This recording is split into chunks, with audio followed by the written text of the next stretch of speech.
আলহামদুলিল্লাহ ওয়াসসালাতু ওয়াসসালামু আলা রাসূলিল্লাহ আম্মা বা'দ। সম্মানিত হাজিরিনে কিরাম, আসসালামু আলাইকুম ওয়া রাহমাতুল্লাহি ওয়া বারাকাতুহু। আজ 26শে রজব 1447 হিজরি, রোজ বৃহস্পতিবার, বাদ মাগরিব, আল কাসিম, বুরাইদা, সৌদি আরব থেকে আমরা আলোচনা শুরু করছি। সম্মানিত ছাত্র ভাইরা, আল কওয়াইদুল মুসলা, আল্লাহ রাব্বুল আলামিনের নাম এবং গুণ বোঝার শ্রেষ্ঠ যে কায়দাগুলো আছে, মূলনীতি, এইগুলো নিয়ে আমাদের আলোচনা। আমরা এই বইয়ের দ্বিতীয় সেশন শুরু করতে যাচ্ছি। প্রথমে একবার আমরা এটা শেষ করেছিলাম। এবার আমরা এই বইয়েরই পুনরাবৃত্তি করতে যাচ্ছি। সম্মানিত শিক্ষার্থী ভাইরা, আল্লাহ রাব্বুল আলামিনের নাম এবং গুণ, এগুলো আমরা যত জ্ঞান বা যত কিছু জানি, এর মাঝে শ্রেষ্ঠতম বিদ্যা হলো আল্লাহ রাব্বুল আলামিনকে চেনা। যে আল্লাহকে চিনবে, সে আল্লাহর আহকাম এর গুরুত্ব বুঝবে, সে জান্নাত এবং জাহান্নামকে চিনবে, এর ফলে তার দুনিয়া কল্যাণকর হবে। প্রিয় ভাইরা, আমরা ইতিপূর্বে এই বইটি সম্পূর্ণ পড়ে গিয়েছিলাম এবং সাথে কিছু তালিক করে গিয়েছিলাম। এখন আমরা এই বইটি পড়ব একেবারে শুরু থেকে, এবং সাথে সাথে কিছু প্রশ্ন এবং উত্তর, এর মাঝে কি পয়েন্ট আছে, এগুলো আমরা আলোচনা করব। তো একেবারে আমরা শুরু থেকে বলবো যে আমরা যে গ্রন্থটিকে চয়েস করেছি তার নাম হলো আল কওয়াইদুল মুসলা। এই গ্রন্থের লেখক হলেন মুহাম্মদ বিন সালেহ আল উসাইমিন রাহিমাহুল্লাহ, এবং এই গ্রন্থের যে টিকা দিয়েছেন, অর্থাৎ এই গ্রন্থের উপর কিছু পয়েন্ট নিয়ে আলোচনা করেছেন, তিনি হলেন আব্দুর রহমান বিন নাসির আল বাররাক হাফিজাহুল্লাহ। তো আমরা এই গ্রন্থের শুরুতে মুহাম্মদ বিন সালেহ বিন বাজ রাহিমাহুল্লাহ, তিনার জীবদ্দশাতে এই গ্রন্থটি লেখা হয়, এবং বিন বাজ রাহিমাহুল্লাহ এই গ্রন্থের ভূয়সী প্রশংসা করেন। এখানে এই গ্রন্থের উপর তিনি কয়েকটি পয়েন্ট নিয়ে কথা বলেন বিন বাজ রাহিমাহুল্লাহ। এক হলো যে ইবনে উসাইমিনের প্রশংসা করেন। দ্বিতীয়, এই গ্রন্থটির মূল উদ্দেশ্য, অর্থাৎ আল্লাহ রাব্বুল আলামিনের মাইয়াহ, আল্লাহ কিভাবে বান্দাদের সাথে আছেন, এইখানে এই গ্রন্থে বিস্তারিত তা যৌক্তিকভাবে কোরআন এবং সুন্নাহর দলিল দিয়ে পেশ করেন মুহাম্মদ বিন সালেহ আল উসাইমিন। এই প্রশংসাগুলো বিন বাজ রাহিমাহুল্লাহ নিজে করেন। এই গ্রন্থে আরেকটি জিনিসকে ইবনে উসাইমিন রাহিমাহুল্লাহ উল্লেখ করেন যে আল্লাহর মাইয়া, আল্লাহ বান্দার সাথে আছেন, এই মাইয়ার ধরনটা কি। এখানে তিনি দুইটি ধরন উল্লেখ করেন। এক হলেন বিশেষ ধরন, সেটা তার আল্লাহর ওয়ালিদের সাথে, আল্লাহর নেক বান্দাদের সাথে, আল্লাহর প্রিয় বান্দাদের সাথে আল্লাহ রাব্বুল আলামিন আছেন। কিভাবে আছেন? তাদেরকে হেদায়েতের উপর রেখে, পাপ থেকে বিরত রেখে, নেক কাজে তাদেরকে অনুপ্রেরণা যোগানো, পাপকে তাদেরকে অন্তরে ঘৃণা জন্মানো। তো এইভাবে নেক বান্দাদের সাথে আল্লাহ আছেন, মানে কি, এদেরকে আল্লাহ রাব্বুল আলামিন বিশেষভাবে তৈরি করছেন জান্নাতের জন্য। এটা হলো আল্লাহর মাইয়া খাসা। আরেকটা হলো মাইয়া আল্লাহ রাব্বুল আলামিন বান্দাদের সাথে আসেন, সেটা কিভাবে? বান্দাকে হেফাজত করতে, বান্দাকে রক্ষা করতে, এবং বান্দাকে সত্য এবং মিথ্যা বুঝিয়ে দেওয়ার ক্ষেত্রে। এখানে কাফের এবং মুসলমান সবাইকে আল্লাহ রাব্বুল আলামিন বুঝিয়ে দিচ্ছেন, তাদেরকে হেফাজত করছেন, ফেরেশতাদেরকে রক্ষণাবেক্ষণ করছেন। তো ইত্যাদি ভাবে বান্দার খবর আল্লাহ রাখতেছেন, বান্দাকে দেখতেছেন, শুনতেছেন তার কথা। তো এটা হলো মাইয়া আম্মা, বান্দা সাধারণ আছেন। তবে এই মাইয়া মানে এই না যে বান্দাদের সাথে তিনি মিশে আছেন অথবা তিনি সর্বত্র বিরাজমান। তো এই ভ্রান্ত আকীদার উপনোদন করা, এই ভ্রান্ত আকীদার মূলোৎপাটন করা এই গ্রন্থের অন্যতম একটি লক্ষ্য। বিন বাজ রাহিমাহুল্লাহ ইনি এই গ্রন্থে ভূমিকাতে তিনি আরো বলেন যে সালেহ ইবনে উসাইমিন রাহিমাহুল্লাহ এই গ্রন্থে তিনি বাতিল মতবাদ, যারা আহল তাতিল, আহল তাশবিহ, আহল তামসিল এবং আহল হুলুল ওয়াল ইত্তিহাদ, এই চারটি ফিরকার যে নীতিগুলো আছে, এগুলোকে তিনি মূলোৎপাটন করেন কিতাব এবং সুন্নাহ দলিল দিয়ে এবং যৌক্তিকভাবে। একটা হলো কিতাব এবং সুন্নাহকে সরাসরি পেশ করা, আরেকটি হলো কিতাব এবং সুন্নাহর দলিলগুলো যৌক্তিকভাবে ডিবেট আকারে পেশ করা। তো এখানে বিন বাজ রাহিমাহুল্লাহ বলেন, আহলুত তা'তিল যারা আল্লাহর সিফাতকে বাতিল করে দেয়, আহলুত তাশবিহ যারা আল্লাহর সিফাতের সাথে তার মাখলুকের সিফাতের অনুরূপ দেখায়, অথবা তামসিল মিসাল বর্ণনা করে। তো এই জিনিসগুলো তাশবিহ এবং তামসিল এইগুলো আমরা ইনশাআল্লাহ আরো বিস্তারিতভাবে আলোচনা করব। এরপর আর 4 নম্বর যে ফিরকার রদ করেন ইবনে উসাইমিন, তা হলো আল হুলুল ওয়াল ইত্তিহাদ, যেটা সুফিদের একটি বড় আকীদা, যেই আকীদা এখন পর্যন্ত আমাদের ভারত মহাদেশের যে সমস্ত উলামারা আছেন, এই উলামাদের মাঝে সিংহভাগ বলতে পারেন প্রায় সবাই, হতে পারে যে এমন কেউ আছে কিনা আমরা জানি না, যারা এই হুলুল ওয়াল ইত্তিহাদ এর আকীদার উপরে তাদের করা বিরোধিতা আছে। বরং এদের মাঝে যারা একটু জ্ঞানী তারা হয় চুপ থাকে, আর যারা অজ্ঞ তারা এর পক্ষে সাফাই গায়। আপনারা তা সম্মুখভাবে জানেন। প্রিয় ভাইরা, এরপর এখানে আমরা প্রশ্ন আকারে আলোচনা করব প্রত্যেকটি অধ্যায় নিয়ে, যেহেতু ভাইরা একবার পড়েছেন এবং যারা নতুন পড়ছেন তাদের জন্য আলহামদুলিল্লাহ জিনিসটা আরো সহজ হয়ে যাবে। আপনারা নোট পাবেন। এখন আমরা এই নোটগুলো না পড়ে শুধুমাত্র নোট থেকে আমরা যা মূল জিনিস পাচ্ছি সেগুলোকেই একটু হাইলাইট করার চেষ্টা করতেছি। তো এখন যেমন আমরা এখানে প্রশ্ন উত্তর রাখবো যে আল কাওয়াইদ আল মুসলা, এই বইটির নাম কি? অনেকে আমরা এই বইটির নাম জানি না, যেহেতু এখানে নাম বললেন বিন বাজ, ইবনে উসাইমিন, এরপর আব্দুর রহমান নাসর আল বাররাক, এরপর আব্দুর রহমান সুদাইস, অনেকের নাম আসবে। তো অনেকেই হয়তো হয়ে যাবেন। তো এই বইটি আসলে মূলত বই হলো আল কাওয়াইদ আল মুসলা, মাহমুদ বিন সালেহ আল উসাইমিন রাহিমাহুল্লাহ লিখা বই। তিনি সালাফদের বিভিন্ন গ্রন্থ থেকে এই মূলনীতিগুলোকে তিনি বের করে এনেছেন। প্রিয় ভাইরা, এখানে খেয়াল রাখবেন যে আমরা কোনো আলেমের তাকলিদ করি না, তবে আলেম কিতাব এবং সুন্নাহকে যেভাবে বোঝায় তাদের কাছ থেকে আমরা ইলম নেই। এই জন্য যখন কোনো আলেমের নাম আসে তখন আমরা আলেমের কথা শুনি না, বরং আলেম যেভাবে আমাদেরকে কিতাব এবং সুন্নাহের দলিলগুলো পেশ করছেন ওইভাবে আমরা দলিল পেশ করি। তবে আলেমদের নাম এই জন্যই বলি যেহেতু তারা আমাদের উস্তাদ, তারা আমাদের শিক্ষক, তারা উম্মার উলামা আল উম্মাহ ছিলেন, তাদের কাছ থেকে আমরা ইলম নিয়েছি, এই জন্যই তাদের নামগুলো বলি। কিন্তু যখন আপনারা এদের এই মহান ব্যক্তিদের কিতাব পড়বেন তখন বুঝতে পারবেন যে তারা নিজের পক্ষ থেকে কিছু বলেনি, শুধু কিতাব এবং সুন্নাহর দলিলগুলো কি সুন্দরভাবে সহজভাবে আপনার সামনে উপস্থাপন করেছেন। প্রিয় ভাইরা, এরপর এই যে আমাদের আলোচনার বিষয়, এই আমাদের আলোচনার মূল বিষয় হলো কি? আসমা ও সিফাত। আল্লাহ রাব্বুল আলামিনের পরিচয়ের জন্য 4টি জিনিস দরকার: আল্লাহর ওজুদ, আল্লাহর উলুহিয়া, রুবুবিয়া, আসমা ও সিফাত। তো আমরা আসমা ও সিফাত নিয়ে শুধু কথা বলবো। এখানে কেউ প্রশ্ন করতে পারেন যে আল্লাহ রাব্বুল আলামিনের সবচেয়ে বড় হক হলো ইবাদা, তাওহীদুল ইবাদা বা তাওহীদুল উলুহিয়া, আল্লাহর ইবাদতে শিরক না করা। এটা আলোচনা কেন করিনি? এইগুলোর আলোচনা আমাদের আছে। তবে একটি জিনিস খেয়াল রাখবেন যে সালফে সালেহিনরা, আইম্মা মুজতাহিদিনরা, তাবিঈ, আতবা তাবিঈ, ইমাম শাফিঈ রাহিমাহুল্লাহ থেকে শুরু করে ইবনে তাইমিয়া পর্যন্ত যদি ওলামাদের লেখা দেখেন, তারা বেশিরভাগ লেখা লিখেছেন আসমা ও সিফাত নিয়ে। তারা কবর পূজা শিরক, মাজার পোড়া শিরক, ওলির কাছে যাওয়া শিরক, এগুলো নিয়ে এত কথা বলেন নাই, কারণ এগুলো জানা কথাই, এগুলো প্রায় বেশিরভাগ আলেমরাই জানে। এই জন্য মাজার পোড়া, দেশ পূজা, ভাষা পূজা করা, স্মৃতিসৌধ পূজা করা, এগুলো যে শিরক, এগুলো জানা কথাই, এগুলো প্রায় বেশিরভাগ আলেমরাই বলেন। একমাত্র যারা এগুলোকে স্বীকার করে না তারা মানুষের সামনে ক্লিয়ার, স্পষ্ট। এখানে ইলম দিয়ে খুব বোঝানোর প্রয়োজন নাই, কারণ দুনিয়ার প্রায় বেশিরভাগ মুসলমানরাই এই ব্যাপারে একমত যে আল্লাহ ছাড়া কারোর জন্য ইবাদতের যে প্রকারগুলো, এই কোনো একটি প্রকার, যেটা আমরা 3টি মূলনীতি ইনশাআল্লাহ আগামী শনিবার পড়বো, এগুলো কোনোটাই গায়রুল্লাহর জন্য দেওয়া যাবে না। এতে কোনো সমস্যা নেই। কিন্তু সমস্যা হলো, যেখানে বড় সমস্যা, যেখানে মহা সমস্যা, সেটা হলো যে উলামারা যাদের কাছে কিতাব এবং সুন্নাতের জ্ঞান আছে, তারা যখন বিভ্রান্তিতে পড়ে যায়, অর্থাৎ তারা আল্লাহর নাম এবং গুণে যে সমস্যা তৈরি করে, এইগুলোর মূলোৎপাটন করা, এগুলোর সমাধান দেওয়া, এগুলো যৌক্তিকভাবে পেশ করা ছিল ওলামাদের কাজ।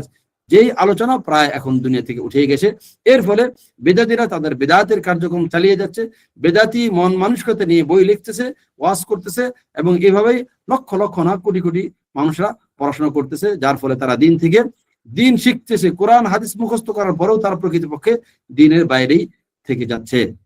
প্রিয় ভাইরা, এরপরে যেমন থাকতে পারে মাইয়াত, মানে কি? আল্লাহ রাব্বুল আলামিন আছেন, বান্দার সাথে আছেন, তবে তিনি বাইন মিন খালকিহি মুস্তাবিন আলা আরশিহি, এই জিনিসগুলো বিশ্বাস রাখা।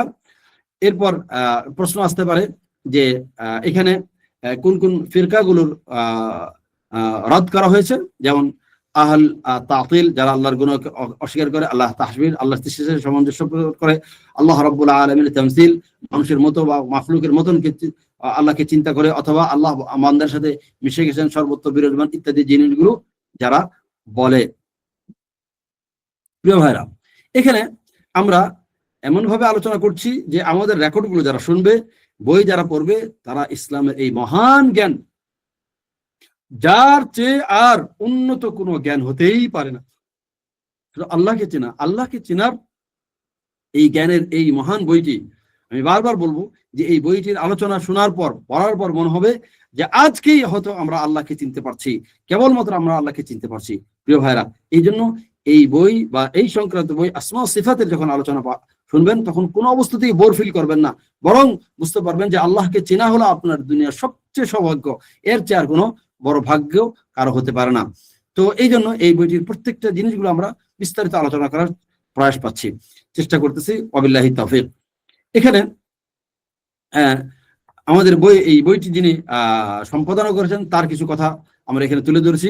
আল্লাহ রাব্বুল আলামিন যুগে যুগে রসুল পাঠিয়েছেন, কিন্তু রসুলদের অনুপস্থিতিতে আলেমদেরকে আল্লাহ রাব্বুল আলামিন রেখে গেছেন। আর এই সমস্ত আলেমরা কষ্ট সহ্য করে দিনের দাওয়াতকে পৌঁছে গেছেন। আলেমরা কিতাব এবং সুন্নাহর মাধ্যমে মানুষদেরকে জীবিত করেছেন, অন্ধকে আলো দেখিয়েছেন। প্রিয় ভাইরা, আল্লাহর নাম এবং গুণ যদি না আমরা বুঝি, তাহলে আল্লাহর কোরআন পড়ে আমরা কিছু একটা উপকৃত হতে পারবো না। কোরআন আসলে আমরা যেমনটি বলি কোরআন জীবন বিধান, আসলে কোরআনটা জীবন বিধান হলো, সেটা সামগ্রিকভাবে বিস্তারিত আলোচনা কোরআনে নাই, আপনি বিস্তারিত দুনিয়াবি আলোচনা কোরআনে নাই। কোরআনে যে জিনিসটা বিস্তারিত আসে, সব বিস্তারিত যা আলোচনা করা হয়েছে তা হলো আল্লাহর নাম, আল্লাহর গুণ, আল্লাহর পরিচয়। প্রিয় ভাইরা, এরপর যুগ যুগ যাবৎ যারা ওলামাদের ব্যাপারে কুচ্ছা রচনা করা হয়। আমরাও এই যুগে দেখি যে যারা কিতাব এবং সুন্নাতে দাওয়াত দেন, যারা আল্লাহ রাব্বুল আলামিনের পরিচয় স্পষ্টভাবে বলেন, তাদেরকে বলা হয় দেহবাদী, তাদেরকে বলা হয় মুজাসসামা, তাদেরকে বলা হয় কাফেরদের দালাল, তাদেরকে বলা হয় বিভেদ সৃষ্টিকারী, তাদেরকে বলা হয় যে তারা আরবি ভাষা বোঝে না, ইত্যাদি ইত্যাদি নানাভাবে ওলামাদেরকে বিভিন্নভাবে যে যেভাবে পারে সেভাবে ওলামাদেরকে মানুষের মাঝে তারা প্রচার করে। এবং এইগুলো যারা প্রচার করে, এই প্রচারের জন্য তাদের কয়েকটা জিনিস তারা ব্যবহার করে। এক নম্বর হলো যে অস্পষ্ট আয়াত, যে আয়াতগুলো আসলে এক জায়গায় অস্পষ্ট আর এক জায়গায় স্পষ্ট করে দেওয়া আছে। অস্পষ্ট মানে ব্যক্তি বিষয়ে অস্পষ্ট। কোরআনে অস্পষ্ট বলতে কিছু জিনিস নাই, কিন্তু দেখতে আপাত দৃষ্টিতে মনে হবে এটা অস্পষ্ট, সেটা এই সমস্ত আয়াতগুলোকে তারা ব্যবহার করে। আর হলো কি, মানুষদেরকে বিভ্রান্ত করার জন্য নানা রকমের যুক্তির অবতারণা করে, যুক্তি দিয়ে বোঝানোর চেষ্টা করে যে দেখো কোরআন আয়াত তোমরা পড়ো, যেমন বলে যে আচ্ছা ঠিক আছে, আল্লাহ রাব্বুল আলামিন আসমান জমিনে আছেন, তাহলে এখানে কি বুঝলে, এটা আয়াতে কি বুঝলে, এরকম অস্পষ্ট জিনিস, অথবা এরকম জিনিস যেগুলোকে তারা হাতিয়ার হিসেবে ব্যবহার করে। অথচ এই আয়াতগুলোর ব্যাখ্যা আছে, এই আয়াতগুলো বিশেষ কারণে নাজিল হয়েছে, যা বোঝার জন্য কোনো ব্যাখ্যার প্রয়োজন নাই, শুধু কোরআনটার আগের পিছের আয়াতগুলো দেখলেই তাদের কাছে স্পষ্ট হয়ে যাবে। তো এই জন্য আল্লাহ রাব্বুল আলামিনের কাছে আমরা আশ্রয় চাই যে আমাদেরকে আল্লাহ রাব্বুল আলামিন হেফাজত করুন। প্রিয় ভাইরা, এরপর আসুন আমাদের আলোচনা হবে মূল ভূমিকা নিয়ে। মাহমুদ বিন সালেহ আল উসাইমিন রাহিমাহুল্লাহ তিনি যে ভূমিকা টেনেছেন, এই ভূমিকার এরপরে আলোচনা। তো এখানে মাহমুদ বিন সালেহ আল উসাইমিন আর ভূমিকাতে বেশ কয়েকটি জিনিস এখানে আলোচনা করেছেন। এর মাঝে হলো যে তিনি বলেছেন যে আল্লাহ রাব্বুল আলামিনকে চিনার জন্য, আল্লাহ রাব্বুল আলামিনকে ডাকার জন্য আমরা দুনিয়াতে এসেছি। আমাদেরকে আদেশ করা হয়েছে ওয়ালিল্লাহিল আসমাউল হুসনা ফাদউ বিহা, আল্লাহ রাব্বুল আলামিনের সুন্দর সুন্দর নাম রয়েছে, এই নামগুলো দিয়ে তুমি আল্লাহকে ডাকো। তো আমাদের বড় কাজ হলো আল্লাহর কাছে চাওয়া, আল্লাহর কাছে ডাকা, দোয়া করা। তো এই দোয়ার যে দুইটি প্রধান প্রকার, এই দোয়ার দুইটি প্রধান প্রকার যদি আজকে আমরা বুঝে নিতে পারি, তাহলে বলতে পারবো যে আমরা অনেক সফল, আমাদের জীবনটা শান্তিতে ভরে যাবে যদি আমরা এই দুটি জিনিস বুঝতে পারি যে আল্লাহ রাব্বুল আলামিনকে ডাকা, আল্লাহর কাছে দোয়া করার দুই রকমের দোয়া আছে। এক রকমের এর মাঝে একটি দোয়া হলো কি দুআউল মাসআলাহ, অর্থাৎ আল্লাহর কাছে চাওয়ার দোয়া। যেমন আপনি বলবেন ইয়া গফুর ইগফিরলি, ইয়া রহমান ইরহামনি, ইয়া রাজ্জাক ইরযুকনি, যে হে ক্ষমাশীল তুমি আমাকে ক্ষমা করো, হে সত্তার তুমি আমাকে আমার দোষ ত্রুটি লোকে রাখো, হে রাজ্জাক রিজিক দাতা আমাকে রিজিক দাও। তো এগুলো হলো দুআউল মাসআলা, চাওয়ার দোয়া। আরেকটি দোয়া হলো দুআউল ইবাদাহ, অর্থাৎ ইবাদতের দোয়া। দুআউল ইবাদা মানে কি? ইবাদতের দোয়া। ইবাদতের দোয়া কিরকম? যে আল্লাহ রাব্বুল আলামিন আলিমুম বিযাতিস সুদূর, আল্লাহ অন্তর্যামী, অন্তরের খবর রাখেন, অতএব সেইভাবে আপনাকে চলা, যে অন্তরে কোনো কুচিন্তা, কুধারণা, কুকাজ, কুপরিকল্পনা, এই সমস্ত জিনিস থেকে বিরত থাকা। কারণ আল্লাহ রাব্বুল আলামিন আপনার আলিমুম বিযাতিস সুদূর, অন্তরের খবর আল্লাহ রাখতেছেন। এরপর আল্লাহ রাব্বুল আলামিন রহমান এবং রাহিম, এই চিন্তা আপনার থাকা যে আপনি একা না, আল্লাহ আপনার সাথে আছেন, তিনি রহমত দিয়ে ঘিরে রেখেছেন, অতএব আপনার টেনশনের কোনো কারণ নাই, আপনার সমস্যার কোনো কারণ নাই, আপনার হতাশার কোনো কারণ নাই। কারণ আল্লাহ রাব্বুল আলামিন সারাক্ষণ আপনার সাথে আছেন, আল্লাহ রহমত দিয়ে আছেন। তো এরপর আজিজ ইন্তেকাম, আল্লাহ রাব্বুল আলামিন প্রচন্ড ভাবে প্রতিশোধ পরায়ণ। আল্লাহ রাব্বুল আলামিনের যখন কোনো সীমা লঙ্ঘন করা হয়ে যায়, তখন আল্লাহ রাব্বুল আলামিন রাগান্বিত হয়ে যান এবং তার গায়রাতে চলে আসে।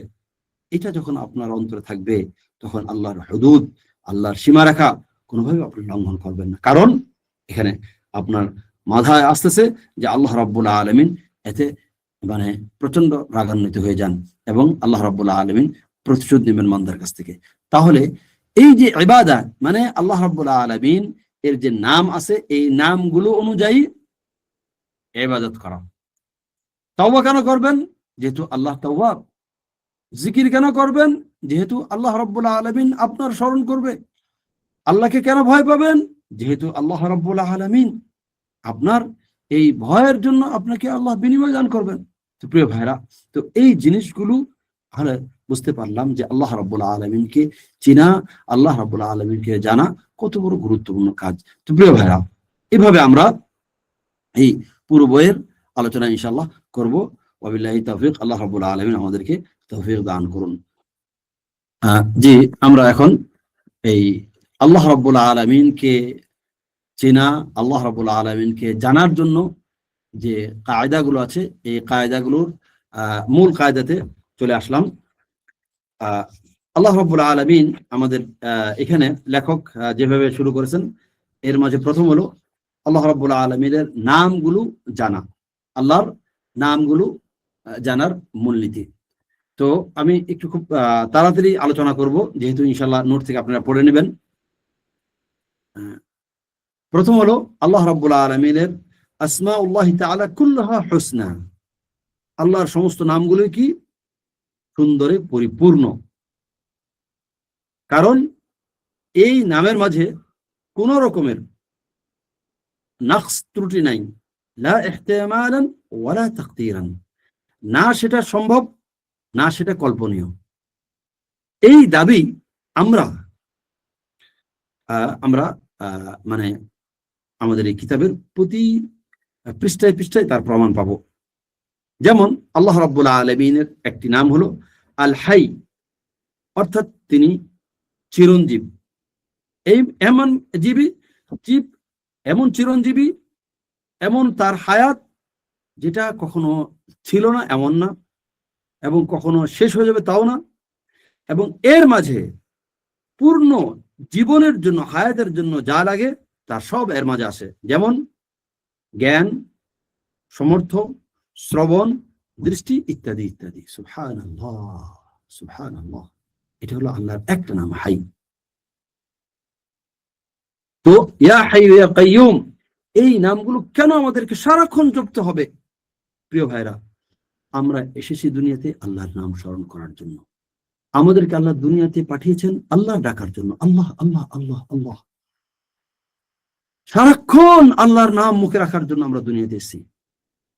আল্লাহর নাম স্মরণ করার জন্য আমরা দুনিয়াতে এসেছি। এই জন্য কখনোই কোনো সময় যেন আমরা জিকির ছাড়া না থাকি। প্রিয় ভাইরা, আমরা অনেক কম জিকির করি। আর জানেন তো কম জিকির করা কাদের লক্ষণ? মুনাফিকের লক্ষণ হলো কি? কম জিকির করা। তো এই জন্য আবার এই কথাটা আবার রিপিট বলুন তো শেখ, কথাটা রিপিট বলুন তো। মুনাফিকের এই যে মুনাফিকের লক্ষণ হলো ওয়ালা ইয়াযকুরুনা আল্লাহ ইল্লা কালিলা। মুনাফিকদের লক্ষণ কি? আপনি তার সাথে যদি আপনি 1 ঘন্টা বসে থাকবেন, দেখবেন যে হয়তো অল্প কয়েকবার সুবহানাল্লাহ আলহামদুলিল্লাহ বলছে, কি পরে নাই। দেখবেন যে সে যখন মজলিসে বসবে তখনও কোনো দোয়া পড়বে না, যখন মজলিস থেকে উঠবে তখনও কোনো দোয়া পড়বে না। বরং আমি আসলে রাজনৈতিক বক্তব্য দিতে চাচ্ছি না, কি বিশ্রী ভাবে আমাদের মানে আমাদের আলোচনাগুলো শুরু হয়। শুরুর সময় সে ইন্নাল হামদুলিল্লাহ বলবে না। সেটা আপনি সায়েন্স পড়ান, সেটা আপনি ম্যাথ পড়ান, সেটা আপনি মানে কম্পিউটার সায়েন্স পড়ান, যেটাই পড়ান, আগে তো আল্লাহর নাম স্মরণ করবেন। ইন্নাল হামদুলিল্লাহ নাহমাদুহু ওয়া নুসাল্লি আলা রাসূলিল কারীম। এরপরে পড়ান আপনার অঙ্ক পড়ান, এরপর আপনি বিজ্ঞান পড়ান, ভূগোল, ইতিহাস, যেটাই পড়ান না কেন, আলোচনা শেষ হবে, এরপরে দোয়া পড়েন, রাসূলের উপরে দরুদ পড়েন। কারণ এগুলো যদি না হয় তাহলে আপনার মাজলিসটা কেরা, এটার জন্য আপনাকে আফসোস করতে হবে কিয়ামতের দিন। আপনার কোনো আলোচনা যেন জিকির ছাড়া না থাকে। আপনি তিব পড়াবেন, মেডিকেল সায়েন্স পড়াবেন, আপনি এখানে আগে আল্লাহর নাম স্মরণ করুন এবং কথায় কথায় আপনি আল্লাহর নাম স্মরণ করুন, কারণ আপনি জিকিরের জন্য এসেছেন। আপনারা যারা হয়তো বিনবাজ রাহমাহুল্লাহ বা এমন বড় বড় আলেমদের রেডিওতে যদি সাউন্ডটা শুনবেন, কেউ প্রশ্ন করতেছে তখন শুনবে যে সুবহানাল্লাহ, তারা জিকির করছে, কখনো বসে নেই। আমি ব্যক্তিগতভাবে অনেক আলেমদের সাথে মিশতে পেরেছি, যখন কখনো তাদের সাথে আমি গিয়েছি মক্কা মদিনাতে, তখন একটু বসে থাকলে বলছে বসে আসছো কেন, গাড়ি চালাচ্ছ, জিকির করতে তোমার। তো তো এই যে সারাক্ষণ জিকিরে থাকা হলো মুমিনের লক্ষণ। আর জিকির না করলে বুঝতে পারছি জি এখন তো শেখ ফান খাওয়া বের হয়েছে। আস্তাগফিরুল্লাহ। তো এখন এই যে জিকির যখন আপনি করবেন, আল্লাহ রাব্বুল আলামিনের জিকির যে করবেন, জিকিরটা কিভাবে করবেন? যখন আপনি ইয়া হাই ইয়া কাইয়ুম, হাই মানে এমন হাই যে কখনো নির্জীব ছিল না, কখনো তার জীবন শেষ হয়ে যাবে না। জীবনের জন্য যে সমস্ত জিনিসগুলো আবশ্যম্ভাবী সেগুলো থাকতে হবে, যেমন যেমন ইলম, কুদরত, সামআ, বাসার থাকতে হবে। তো বেদাতীদের কাছে এগুলোর উত্তর কি তা ভালো করে জানেন, যে এরা আছে অন্য দুনিয়াতে, এরা কোরআনের হাফেজ হতে পারে আর হয়তো মুহাদ্দিস হয়, কিন্তু মুবতাদিদের কাছে যখন এই আল্লাহর নাম শুনবেন তখন এরা অন্য একটা দুনিয়াতে থাকবে। এমন এমন বিশ্রী কথা তারা বলে আমাদের আলেমরা, যেগুলো আমরা লজ্জা পাই যে এই সমস্ত কথা বলতে। আল্লাহ সম্পর্কে তারা এরকম কথা বলে। এরপর আরেকটা নাম, যেমন মনে করেন যে আল আলিম, আল্লাহ রাব্বুল আলামিন জ্ঞানী। আল্লাহ রাব্বুল আলামিন এমন জ্ঞানী, আমরা আগেই বলছি যে লা ইহতিমালান ওয়ালা তাকদীরান, আল্লাহ রাব্বুল আলামিনের নাম এবং গুণ কোনো রকমের ত্রুটি কমতি কল্পনা করা যেতে পারে না। কিন্তু হায় আফসোস যে মুবতাদিরা আল্লাহ রাব্বুল আলামিনকে পবিত্র করার, আল্লাহ রাব্বুল আলামিনের তানজিহ করার জন্য এমন একটি পদ্ধতি অবলম্বন করে নেয় যেখানে আল্লাহকে নির্জীবের মতন করে দেখায়। আল্লাহ রাব্বুল আলামিন যেন কোনো প্রাণহীন জড় প্রদত্ত না, আরো কি কথা চলে আসতে পারে, আস্তাগফিরুল্লাহ। আল্লাহ রাব্বুল আলামিন আমাদের হেফাজত করুন। আল্লাহ রাব্বুল আলামিনের একটি নাম হলো জ্ঞানী। আলিম, আলিম মানে কি? এমন জ্ঞান যে কখনো অজ্ঞ ছিল না তা না, যে আপনি বললেন এরপরে আল্লাহ জানলো না, আল্লাহ জানেন যে আপনি কি বলবেন, এবং আল্লাহ ভুলে যাবেন তাও না। ইলমুহু ইনদা রাব্বি ফি কিতাবিন লা ইয়াদুল্লু রাব্বি ওয়া লা ইয়ানসা। আল্লাহ রাব্বুল আলামিন ভুলে যাবেন না, সবকিছুই কিতাবে আছে। ইনদা মাফাতিহুল গায়ব, আল্লাহ রাব্বুল আলামিন গায়বের সমস্ত কিছু জানেন। তো এই যে ইলম, এখান থেকে এবং সামি এবং আলিম, এই দুইটা নাম থেকে আল্লাহ রাব্বুল আলামিনের দৃষ্টি করেন যে আল্লাহ সব জানেন, কি কথা বলবো সব আল্লাহ রাব্বুল আলামিন আগেই জানেন, কথা বলার আগেই জানেন, আল্লাহ রাব্বুল আলামিন সব জানেন। তো এইখান থেকে আপনি কাদারিয়াদের বুঝতে পারবেন যে কাদারিয়া যে বলে যে আল্লাহ সবকিছু লিখে রাখছে, তাহলে কেন আর আমি এখন নেকির কাজ করব, কেন ভালো হয়ে চলবো? জানেন যে বেশিরভাগ মানুষের কাদারে বিশ্বাস, কাদের উপরে বিশ্বাস খুব কম লোকের পাবেন। কাদের যে মারাতেব, এগুলো খুবই কম লোকের পারবেন। যে কাদারের যে 4টি মার্তেবা, আল্লাহ রাব্বুল আলামিনের ইলম, আল্লাহ রাব্বুল আলামিনের কিতাবা, আল্লাহ রাব্বুল আলামিনের মাশিআ, আল্লাহ রাব্বুল আলামিনের আমাল, এই 4টি জিনিস হলো কদরের অন্তর্ভুক্ত। এগুলো যে না জানবে সে মুসলমানই না।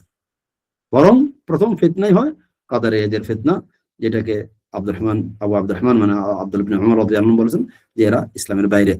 তো এই মৌলিক আলোচনা যদি আমরা না বুঝি তাহলে আমরা আল্লাহকে চিনব না। আল্লাহ রাব্বুল আলামিনের নাম হলো রহমান। তো এই এমন রহমত যা মানে যা কোনো দুনিয়ার কোনো রহমতের মানে ওয়াসিয়াত রাহমাতি কুল্লা শাই, আল্লাহ রাব্বুল আলামিনের রহমতের সর্বোচ্চ জায়গা। তো এরপর হলো আল্লাহ রাব্বুল আলামিনের নাম যে প্রচন্ড হুসনা, এর আরেকটি বড় প্রমাণ হলো যে নাম যদি যৌথভাবে আসে তাহলে এখানে দেখো হুসনার চেয়ে আরো হুসনা, যেমন আজিজুল হাকিম, আল্লাহ রাব্বুল আলামিন পরাক্রমশালী প্লাস বুদ্ধবার, হাকিম। হাকিম মানে কি? জ্ঞানী, বুদ্ধিমান, প্রজ্ঞাময়। তো আল্লাহ রাব্বুল আলামিন শক্তিশালী এমন না, শক্তি না যে শক্তি তার প্রজ্ঞাকে আউট করে যাবে, অর্থাৎ প্রজ্ঞাহীন ভাবে সে শক্তির ইউজ করবে, ব্যাপারটা এমন না। আর যারা জ্ঞানী হয় তারা নরম হয়, তারা অনেক সময় দুর্বল হয় জ্ঞানের কারণে। আল্লাহ রাব্বুল আলামিনের জ্ঞান প্রজ্ঞা এমন না যে তিনি কঠোর হবেন না। প্রিয় ভাইরা, ইত্যাদি সমস্ত জিনিসগুলো আমাদেরকে পুঙ্খানুপুঙ্খ বোঝা দরকার। বরং সারা জীবন যদি এই কিতাবগুলো পড়ি তাহলে শুধু নূর এবং নূর পাবো, হেদায়েত এবং হেদায়েত পাবো। আল্লাহ রাব্বুল আলামিন আমাদের তৌফিক দান করুন। ওয়া আখিরু দাওয়ানা আলহামদুলিল্লাহি রাব্বিল আলামিন। সুবহানাকা ওয়া বিহামদিকা আশহাদু আল্লা ইলাহা ইল্লা আনতা আস্তাগফিরুকা ওয়া আতুবু ইলাইক। ওয়া সাল্লাল্লাহু আলা নাবিয়িনা মুহাম্মাদিন ওয়া আলা আলিহি ওয়া সাহবিহি আজমাইন।